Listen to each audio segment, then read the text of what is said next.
Welcome to a new episode of Behind the Charge. My name is Miriam Laubenbacher and I'm the head of communications of EcoG. And today I have a special guest in our podcast.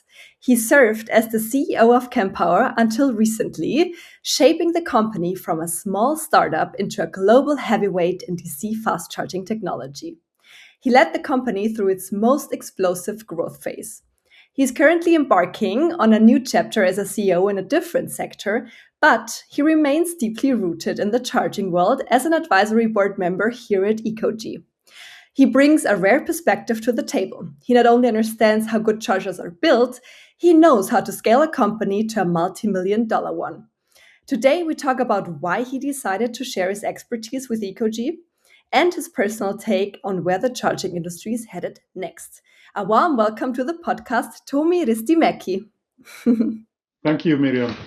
It's great to be here, definitely. Perfect. Thanks so much for joining us today. So, Tomi, you've just transitioned from being the CEO of a global charging giant to a new leadership role while staying close to the industry through your advisory board seat at EcoG. Looking back at your time at Kempower, what is the one industrial lesson you're taking with you into this next chapter? I would want to say first that I think EcoG is an interesting move for me because I love the charging industry, and this gives me a chance to actually be in touch with the industry, not doing it every day. So definitely, and I would want to say from the market direction and things, I think things are moving faster forward again.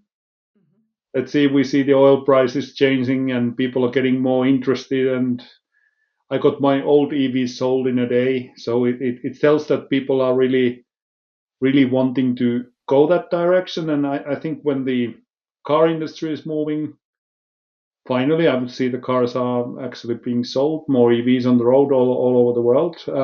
The infrastructure will be following that path. You've seen the EV charging industry grow from the early days when it still was a niche market, and now it's a global infrastructure priority, as you just said. From your perspective, why is EcoG's operating system approach the right solution for this specific moment in the market's maturity? I think it's the time that there will be more and more car models coming to the market. There's also new charger manufacturers coming to the market, and there are people who want to be charger manufacturers in the future. And I think the communication part with the vehicles and the stability of the system, that is the hard part in the design, especially if you're a hardware company and wishing to do, let's say, chargers. This is the unknown territory. And in a way, having a standardized solution from single source, I think this gives a great ability for people to actually join the industry and then have a stability when you have a similar system, similar approach. So this is taking one difficult part, I think, out of the equation. Mm-hmm. The difficult part and often also the most unseen part, right?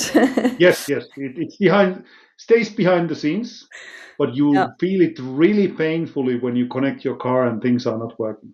Having scaled one of the world's most impressive charging companies, what was it about EcoG's vision that made you step into the advisory board role? Is it that you said it's the behind the scenes part and you think that makes most sense, or was it a different part why you chose to come here and give us more advice?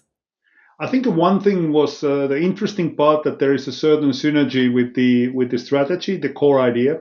I think when we were looking at Kempower's first strategy and looking at what is our goal, we make our product offerings so that anybody in the world could become a charge point operator.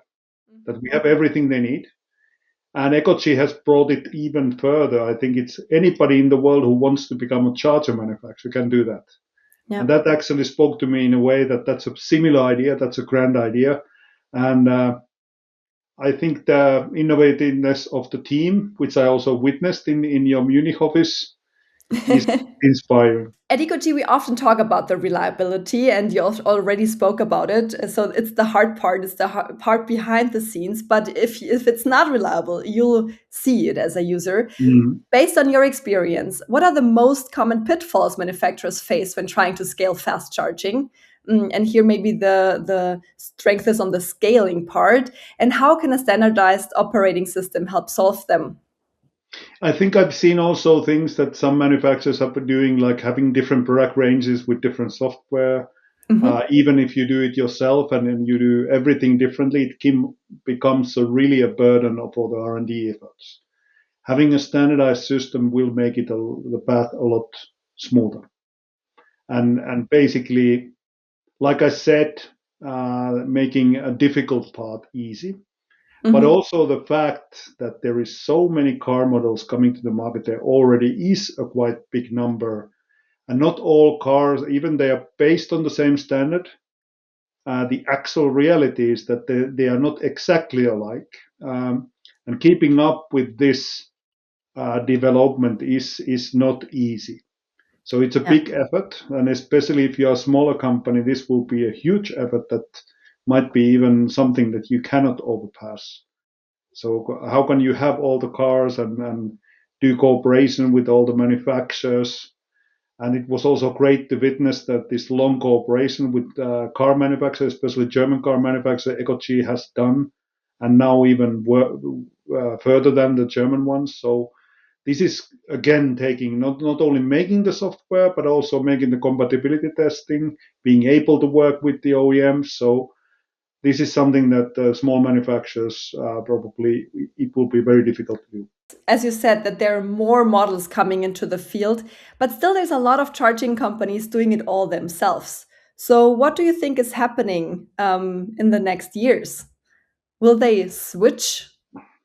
That's a good question. I could shortly have my Kempower hat on. It is really in a way that if you are scaled to be big and you consider actually this part to be your core competence, those companies might not switch immediately, especially if you don't see the kind of benefits and you have the competence in house. So this is kind of the other side, and then there is the other side and more newer players that the EcoG solution actually helps that you don't need to build this huge competence inside the company. But if you have already made the investment, then it might be more difficult to actually change your idea. I immediately thought of, is it then a decision of, there's always the question, will I not change because I already invested so much? Mm. Or will I not change because it really makes sense? And then it's actually that if you are already good, or that's kind of your competitive advantage against some other players, and you consider that from that perspective, why would you give that away in a Yeah. way? So this is the question really, that what is your strategy? What is your kind of, what do you define as a core competence as a company that you are concentrating on? Because if you Yeah. concentrate on something, it's away from something else. So it is kind of that Exactly. Yeah. you have to make. Yeah, thanks for that insight. Also, there are a few trends out there that the world is currently moving towards. One is megawatt charging, the other one is bidirectional charging. EcoG is also standardizing both of them right now and testing with car manufacturers to making it as smooth and seamless as possible. But where do you see our role as EcoG creating those new standards, also to making those trends successful? Where do you see here the niche that we can bring into a global field?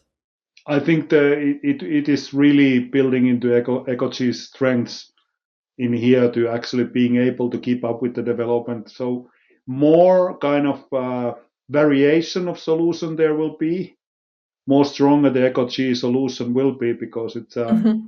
standardized solution. And when things get more complicated, like talking about vehicle to grid Yeah. or talking about the different standards, if there is even more new standards coming in, but it's not only the charging standards, but it's also more regulation, more testing, more qualification, and it's becoming a more and more harder to actually enter the market because Yeah. this is kind of countries have different certifications. You have the German famous Eichrecht, or you have different rules in California. Yeah, and they are also not addressing only the hardware standardization. There's also a lot of software certification, software related certification, payment related certifications. And again, trying to keep up with all of those. And Yeah. when you have a player who is already doing that, and you can kind of save a lot of time. I think you are selling saving of time. You know, Yeah. Which is one of our main sayings, right? We help like 50% of time. We say 50% of yes. time entering the market, which Even is I pretty said strong. sometimes in my earlier ideas, somebody interviewed me and said, "You cannot buy time, but you are selling time, and you can buy time in a way." We make your dreams come true, your former dreams. Yes. Actually, that was one of my next questions, that manufacturers balance the hardware and software parts. So when they actually plan a new hardware coming out, then they may have to make sure that also the software is stable. So my question would have been, how can EcoG position itself as the best possible partners for these manufacturers? I think it's the long experience and also the references. There's already so many charters with EcoG software, and that's kind of proof of the concept. So also, if there would be Yeah. a competitive company for EcoG, that would be very difficult for them because it's a strong player with the references already in there and the proof of this, and it's developing all the time. So in a way, it's getting better and better. And now coming a bit from away from the technical parts to your leadership experience. So you have scaled Kempower from a few hundred chargers or a few chargers into thousands of chargers going out. What is the most important piece of advice you're bringing to the EcoG team when it comes to the scaling part in leadership? I think it's also the bringing in the kind of the processes and structure.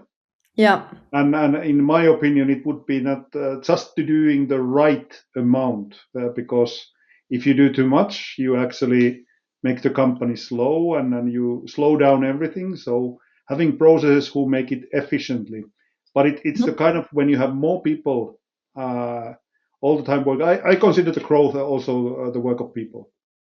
And Yeah. if you want the cooperation to work efficiently, you need structures, you need certain steps you need to take in systematic approach. So I think that is kind of good part where I have been talking with your CEO as well, that what can be done and what's reasonable to do at which time. And in a way, you can never go back where everything could be decided around a coffee table because the whole company could fit there. I miss those times from Kempower as well. It was fun. You had like 20 people and you can fit them in one room and just decide together that what we do next. And Yeah. prioritization is easy, everything is easy, but it's about creating structures where the communication goes smoothly and people know what to do. So in that way, we go into discussion on strategy being clear to everybody and how you do that and how do you make the process being not slowing down things and how you make it more efficient, what kind of structures, how many people should be reporting to one person, and these kind of things which are actually mattering quite a lot when you're building organization and working machine. Yeah, absolutely. And talking about building an organization, next to you, there are other advisory board members who also joined us. One of them is Tanvi Chaturvedi, and she is actually from North America, and she was part of EVgo before, and also worked at Google and was there leading the growth of Google. So, what do you think? What is the do of you two industry experts giving EcoG for the next phase? It's great to work with Tanvi there because she's giving another perspective. It's going kind of I'm representing kind of the direct customer of EcoG, and she's representing kind of the end customer. So Yeah. coming from different value chain position, you get a wider perspective. And Mhm. then as a great match, it's even from different geographical market. Kempower Yeah. was in the North America, but she's been completely working there with the emerging industry and working as one of the leading CPOs. And on top, you have kind of the software business expertise from Google, which is one of the most successful companies. So yeah, that's a good, that's definitely a good find. And Love it. also a nice person, nice person as well. So yeah, Yeah, it seems like you're a good doer. I can already see that. yeah. um, Now, looking a bit ahead, in 5 years, when we look back at the charging landscape, what role do you hope EcoG will have played? I think it's enabling stable infrastructure to come into the market. This is definitely when we look at from the global perspective. I know the EcoG's strengths, like you're already in the Indian market, you're already in the Turkish market. It's and standardizing it so that it's also easier for the car manufacturers when you have a stable partners to work with in the communication part. When you're designing the vehicles, they will be globally spread, so will be the charging. And this is kind of, again, taking kind of one worry out of the equation. So this is about enabling the change. Like it, enabling the change. I have to take some notes for my communication strategy from you. Now I'm already coming to my last question for today. What is the one thing about the EcoG team or technology that the public might not yet see, but that gives you the most confidence in our future? I think it was when hearing also about the new product ideas in EcoG when I was visiting. There's a lot of innovativeness and kind of ideas, and this is also where lies a bit the strength, the threat.